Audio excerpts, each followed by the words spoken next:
Que a boa mão do Senhor Deus esteja com você. Sou o professor Rogério de Souza, junto com o Instituto Supera, segunda das nossas aulas sobre Cristologia no curso básico. Cristo é pré-existente. Portanto, antes que ele nascesse no útero de Maria, no ventre de Maria, Cristo ele já estava com Deus e ele é Deus. Ele passa a se manifestar no Antigo Testamento. Por quê? Como nos disse o apóstolo Paulo, nele, por ele e para ele foram feitas todas as coisas. Ele é o primogênito da criação. Isto é, há um start, há um início para que o Senhor Jesus comece a se manifestar. E o Antigo Testamento vai trazer as manifestações de Jesus de uma maneira sombreada. Tanto o apóstolo Paulo quanto o autor aos Hebreus dizem que o Antigo Testamento ele é figura daquilo que havia de vir. O apóstolo Paulo fala que Jesus era a pedra que seguia a turma de Israel lá no deserto. Era uma rocha, mas é em sentido figurado. Não é Jesus pedra, mas a rocha representa Jesus. Assim também o tabernáculo representava Jesus. Os sacrifícios que aconteciam no Antigo Testamento representavam Jesus. Os patriarcas representavam Jesus. A arca representava Jesus. Mas só representava, não é a pessoa de Jesus. Ele está oculto em Deus. Ele é o segredo de Deus. Segredo que Deus vai contando aos poucos. E como que Deus vai contando? Vai contando para os seus profetas. O apóstolo Pedro fala que o Espírito de Cristo que estava nos profetas fazia com que eles indagassem a Deus. Quando que haveria de acontecer as coisas que Deus estava revelando para eles? E como que haveria de ser? Os padecimentos do Messias. Aí Deus dizia para eles: não é para o tempo de vocês, é para frente. Vocês vão lá e entreguem o oráculo, entreguem a profecia. E eles ficavam perplexos, porque o Messias, o Filho de Deus, haveria de padecer na mão dos pecadores. Todos os profetas falaram do Senhor Jesus. Todos eles são profetas messiânicos. Agora, muitos deles falaram mais claramente e outros falaram mais figurativamente. Vamos ver. Jonas. Jonas falou de Jesus? Jonas falou de Jesus. Sabia que estava falando de Jesus? Não. Por quê? Porque ele era um tipo de Cristo no Antigo Testamento. Nós, na teologia, nós estudamos tipos e o antítipo. Quem que são os tipos? Antigo Testamento. Quem que é quem que é o tipo? O Antigo Testamento. Quem que é o antítipo? É o Cristo. O Cristo é o antítipo. Ele é o cumprimento do tipo. Jonas. Cristo mesmo falou. Jonas esteve 3 dias e 3 noites no ventre do grande peixe, e o Filho do Homem estará 3 dias e 3 noites no seio da terra. Jonas não saiu do ventre do peixe? Não aconteceu ali em figura a ressurreição do Senhor Jesus? Pois então, Jonas é tipo do Senhor Jesus. Jesus é o antítipo. O que significa isso então? Que Jonas ensinou sobre Jesus sem saber que estava ensinando sobre o Messias. Outra vez, Cristo citou Jonas, dizendo: no dia da ressurreição, a geração dos ninivitas se levantará com esta geração e a condenará. Por quê? Porque se converteram com a pregação de Jonas. Aí Cristo disse: eis aqui quem é maior do que Jonas, e vocês não se convertem. De novo, Jonas ele é uma profecia sobre Jesus. Isaías, ele é também uma profecia sobre o Senhor Jesus. Jeremias, profecia sobre o Senhor Jesus. Daniel, profecia sobre o Senhor Jesus. Os profetas, eles são proto-cristãos. O que é um proto-cristão? É aquele que fala de Cristo e crê em Cristo antes que Cristo tivesse nascido. Esse é um proto-cristão. Proto, primeiro, cristão. Eles eram cristãos antes do nascimento do Senhor Jesus. Quando você lê os Salmos, ali estão muitas profecias messiânicas, apontando para a chegada do Mashiach, do Messias, do ungido, do Cristo de Deus. Aí nós ficamos assim pensando, por que que os judeus não se converteram?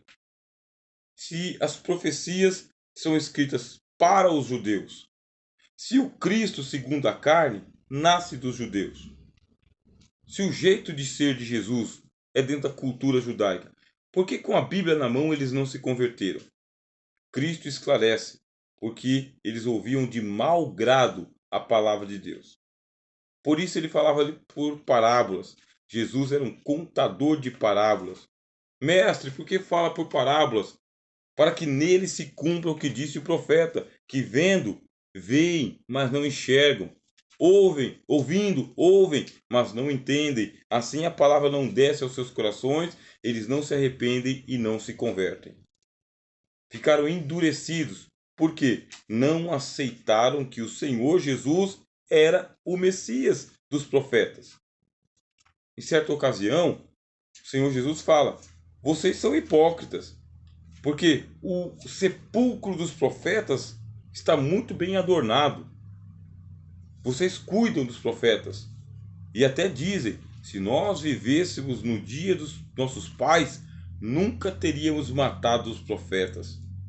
Mas assim vocês dão testemunho de que são filhos dos assassinos dos profetas. Porque o que fizeram aos profetas, fizeram ao Senhor Jesus também. A Bíblia, ela fala de Jesus no Antigo Testamento. São profecias messiânicas. Mas para se ler a profecia messiânica, é necessário ter a lente dos apóstolos. Tornar-se cristão. Paulo, escrevendo aos Coríntios, ele disse: até hoje, quando se lê Moisés, o véu está posto sobre os seus corações. Mas quando se convertem a Cristo, o véu lhes é tirado. As profecias, elas necessitam da lente dos apóstolos. Quer entender bem as profecias sobre Jesus? Leia o Novo Testamento. Leia ele na íntegra. Leia ele muitas vezes. Quando você terminar a leitura de Mateus, Marcos e Lucas, das cartas de Paulo e do Apocalipse, das cartas gerais, começa mais uma vez. Leia sobre Jesus. Aí você vai entender sobre Jesus. E entendendo sobre Jesus, vai descobrir que Cristo foi gerado pelo Espírito Santo. A terceira pessoa da Trindade foi responsável em gerar em Maria a pessoa de Jesus. E aí vem os teólogos e falam: mas como que pode? Porque Maria, ela é humana. E se ela vai gerar uma criança, ela vai gerar uma criança com pecado. Afinal de contas, ela nasceu de um pai e uma mãe humanas, e como diz a Bíblia, todos pecaram e destituídos estão da glória de Deus. Mas o que fez Maria? Maria, ela cedeu o corpo. O que ela deu para o Senhor Jesus foi a natureza humana do corpo humano. O corpo humano de Jesus nasce de Maria. Mas a natureza, o apóstolo Paulo escrevendo aos Coríntios, capítulo de número 15. Abra a tua Bíblia. Ele diz: o segundo homem é do céu. Jesus, ele é o primeiro homem. Por isso que ele é chamado o Filho do Homem. A natureza humana de Jesus, ele já traz dos céus. Ele traz a natureza humana dos céus e ele traz a natureza humana, a natureza divina dos céus também. Ué, e como que ele é plenamente humano? Porque ele recebe um corpo humano, um corpo mortal. Para que Jesus pudesse morrer na cruz e viver uma vida plenamente humana, ele tinha que se sujeitar ao nascimento no útero de uma mulher, no ventre de uma mulher. O corpo humano. Mas até a natureza humana do Senhor Jesus, ela é totalmente isenta de pecado, totalmente pura. O profeta João Batista, ele também falou isso. Ele disse: quem é da terra, fala como alguém da terra, mas o que é do céu, fala do que é do céu, e ninguém lhe entende. Vocês perceberam? O Verbo se fez carne e habitou entre nós, mas ele trouxe tanto a natureza divina quanto a natureza humana dos céus. Quando ele trouxe, precisava de corpo. Por isso é que você vai ler na carta do autor aos Hebreus. Ao introduzir o seu primogênito no mundo, ofertas e sacrifícios não quiseste, mas corpo lhe preparaste. Como assim? Maria, ela concebeu do Espírito Santo e ela gerou o corpo humano do Senhor Jesus, não a natureza humana do Senhor Jesus. Mesmo porque a natureza humana, tanto a de Maria quanto a nossa, ela vem do pó da terra por meio de Adão. Aí, nesse caso, nós trazemos a natureza do pecado em nossa natureza humana. Jesus não trouxe a natureza do pecado em sua natureza humana. Por quê? Porque a natureza humana de Jesus é dele mesmo. Ele é o Filho do homem, plenamente humano, plenamente divino. E a natureza humana é só de Jesus. A natureza humana não pertence ao Pai e a natureza humana não pertence ao Espírito Santo. A natureza humana pertence exclusivamente a Jesus. Só ele é o Filho do homem. No Evangelho de João, Cristo fala com Nicodemos: se vos falei de coisas terrenas e não crestes, como crereis se vos falar das celestiais? Porque ninguém subiu aos céus, senão o que desceu do céu, o Filho do homem. Jesus usa o título messiânico Filho do homem. O Filho do homem que está no céu. Percebeu? Não somos nós que estamos inventando heresias para vocês aqui ou doutrinas para vocês. A palavra de Deus, ela diz isso. Cristo disse, João Batista disse isso daí. E o autor aos Hebreus disse isso também. A Bíblia fala isso. Que o Senhor Jesus trouxe a natureza humana pura e imaculada dos céus. E o corpo? O corpo veio por Maria. Portanto, o pecado não está no corpo humano. Você vai aprender isso mais na disciplina de antropologia que nós vamos oferecer aqui para você pelo Instituto pelo Instituto Supera. Vamos oferecer para você aqui no nosso material didático. Você vai ler isso aí também. Então vamos lá. Cristo é plenamente humano e ele tem o seu corpo humano e a natureza do pecado não está no corpo. A natureza do pecado está na alma do homem. E Cristo ele precisa receber uma alma humana. E a alma humana do Senhor Jesus é a sua consciência de que ele é mortal. Ele é mortal. Ele mesmo vai dar atestado de sua morte. Ele vai dizer: o Filho do Homem há de ser entregue na mão dos pecadores, vão fazer com ele tudo o que quiserem, e, aí nesse e, será morto. Mas ao terceiro dia ressurgirá. Cristo tem consciência da sua humanidade e das suas limitações. Como homem, Jesus cansou-se. A Bíblia diz: chegou o meio-dia, ele estava cansado da viagem e parou a pino do sol e pediu água, porque estava cansado e estava com sede. De tanto cansaço, dormiu no barco dos apóstolos. Tristeza, o Senhor Jesus teve muita tristeza. No dia da morte, ele disse aos seus apóstolos: a minha alma está consumida de tristeza até a morte. Jesus teve tristeza, revolta. O Senhor Jesus, por sua natureza humana, ele disse: ó geração incrédula e perversa, até quando estarei convosco? Até quando vos sofrerei? Indignação, o zelo da tua casa me consome. Entrou no templo, purificou o templo, derrubou a mesa dos cambistas, espantou os animais e falou, indignado: covil de ladrões, vocês. A casa do meu pai deveria ser casa de oração. E vocês roubam esse templo aqui, transformando em mercado. Veja a indignação do Senhor Jesus. Sua natureza humana, essa que ele trouxe dos céus e que permeou o seu corpo humano, aquele que nasceu de Maria, verdadeiramente mortal, possuía uma alma humana que lhe dava consciência da sua humanidade. E essa consciência da humanidade era das suas limitações. Quando Jesus operava milagres pelo Espírito Santo.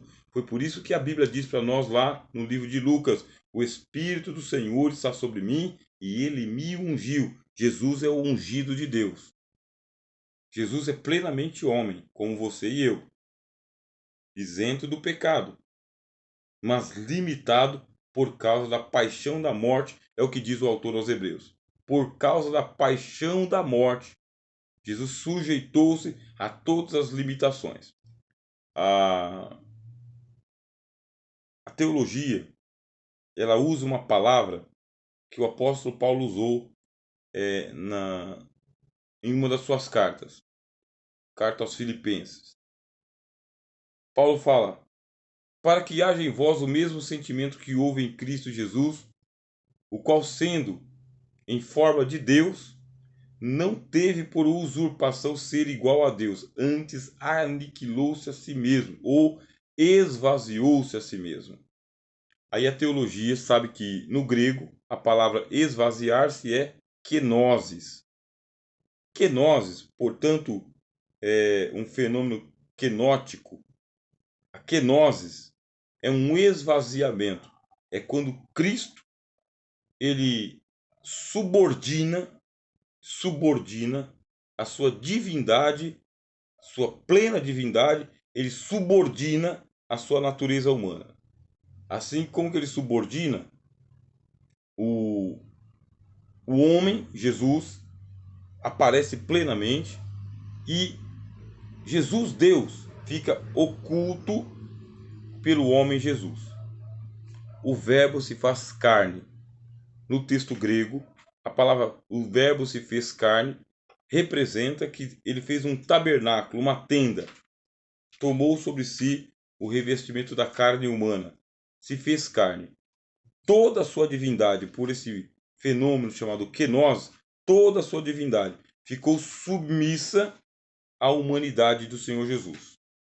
Ele sujeitou a sua divindade à sua humanidade, para que ele fosse plenamente dependente do Pai, plenamente dependente do Espírito Santo, e ele não usasse os seus poderes divinos para agir independentemente de Deus e do Espírito Santo. Isso não aconteceu. Jesus jamais agiu sozinho. Ele disse: eu nunca faço nada sozinho. O Pai que me enviou é quem faz as mesmas obras. Leia o Evangelho de João e você vai encontrar essa expressão. É o Pai que faz as obras por intermédio do Filho, mas não confunda. Nós não estamos aqui falando de algo parecido com o que os gnósticos diziam, que Jesus tinha uma aparência humana. Não era aparência humana, é corpo humano, voz humana, cansaço humano, estresse humano, tristeza humana e alegria humana. O Senhor Jesus também se alegrou. Muitas vezes ele deu graças a Deus que as coisas estão ocultas aos sábios entendidos, mas Deus revela aos pequeninos. Muitas vezes o Senhor Jesus se alegrou também. Deixa vir as crianças até mim e abençoou essas crianças. Se emocionou, Jesus se emocionou algumas vezes com uma pecadora que entrou no ambiente, ungiu o corpo dele e chorou aos seus pés, limpou seus pés com os cabelos. Jesus se emocionou muitas vezes. Quando estava descendo sobre Jerusalém, chorou sobre Jerusalém. Isso aí os gnósticos negam, dizendo que Jesus não era humano. Ele tinha aparência humana. Por isso que a igreja combateu o gnosticismo. Jesus não era aparentemente humano. Jesus não é insensível aos seres humanos. O autor aos Hebreus deixa isso claro, dizendo que assim como os filhos participam da carne e do sangue, também Cristo participou da carne e do sangue para que ele possa ser perfeito. E mais ainda, o autor aos Hebreus diz: aprove a Deus aperfeiçoar o príncipe da nossa salvação por meio daquilo que padeceu. O gnosticismo nega isso, diz que Jesus sofreu aparentemente, que era tudo uma questão de uma ilusão de ótica. Tem um ramo do gnosticismo que chega a dizer que Jesus trocou de lugar com Simão na hora da crucificação. Pegaram Simão Cirineu, crucificaram e Jesus saiu ileso. Uma trapaça. Não, não aconteceu trapaça. É o Cristo que nasceu na manjedoura e que morreu na cruz. É o Cristo das Escrituras, é o Cristo que os apóstolos nos ensinaram. Tudo isso eu recomendo que você esteja aí anotando. Não assista com pressa. Não estude com pressa. Não é tempo de você fazer isso com pressa. Você tem que fazer isso com cuidado, porque senão a tua cristologia pode se tornar uma heresia de perdição. E nós não queremos de forma alguma, nós do Instituto Supera, não queremos de forma alguma que você enverede pelo caminho das heresias. Heresias que foram combatidas e vencidas por homens santos, gente de Deus, que esteve ali atento para escrever a apologia ou a apologética cristã. Jesus nasceu por um nascimento virginal. Maria não foi tocada por José, portanto, Jesus não é filho de José segundo a carne. Ele entra como filho de José por adoção. E como que isso vai acontecer? José assumiu Maria. E assumindo Maria, assume o filho de Maria. E o nome de José, que é da semente de Davi, passa para o Senhor Jesus. Nenhuma suspeita sobre Cristo. Esse é um assunto tão controverso. Muita gente que combate a divindade de Jesus vai dizer que Jesus ele é um filho de José, quer dizer, ele é o Ben Yosef, filho de José, e somente isso. Até existe aí um cristianismo messiânico que muitas vezes puxa para esse lado. Não é isso que nós estamos ensinando aqui. Ele é filho de José, segundo a carne, porque José é filho de Davi. E como José casou-se com Maria, a partir do momento, o filho de Maria é também filho de José. As genealogias de Jesus deixam isso claro. Mas o nascimento de Cristo é um nascimento virginal. Maria era virgem. Isso em cumprimento da profecia de Isaías. Isaías que disse: Eis que a virgem conceberá. E Mateus foi lá e pegou a profecia e falou: para que se cumprisse o que foi dito pelo profeta, que diz: Eis que a virgem conceberá, dará à luz um filho, e o seu nome será Emanuel, que traduzido é Deus conosco. Os judaizantes negam o nascimento divinal de Jesus. Como você vê, negam a divindade de Jesus, negam o nascimento divinal de Jesus. Os judaizantes falam que não está escrito virgem no Antigo Testamento. Está escrito jovem. Eles alteram e adulteram, inclusive, o próprio texto para que o texto não dê vazão para o nascimento virginal de Jesus. Acontece que quem escreveu foi Mateus. Mateus pegou a profecia de Isaías e citou ela linearmente conforme estava na Bíblia hebraica e no texto grego. Porque a Bíblia foi traduzida para o grego, uma tradução chamada de Septuaginta. E na Septuaginta dizia igualzinho o que o Mateus falou.